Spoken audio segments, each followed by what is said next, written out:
ஆண்டவர் இயேசு சொல்லுகிறார், மன்னியுங்கள். மன்னித்தல் சாலச் சிறந்தது, விட்டு கொடுத்தல் ஏற்புடையது. மன்னிக்கின்றவர் கெட்டு போக மாட்டார்கள். இயேசு சிலுவையில் தொங்கி உயிர் விடுகின்ற கடைசி வார்த்தைகள் உச்சரிக்கின்ற போது சொல்கின்ற வார்த்தைகள் ஒன்று, தந்தையே இவர்களை மன்னியும். அறியாமல் செய்து விட்டார்கள். அறியாமலா செய்து விட்டார்கள்? அறிந்தே செய்தார்கள்.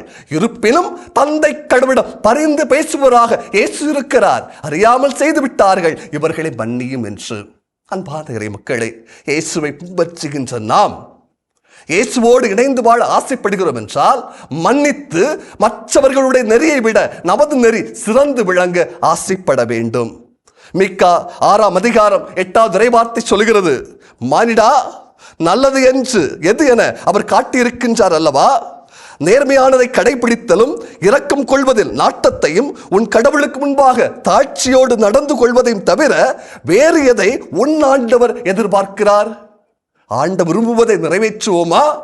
நமது நெறி மற்ற இனத்தவரை விட சிறந்த நெறியாக இருக்கட்டும்.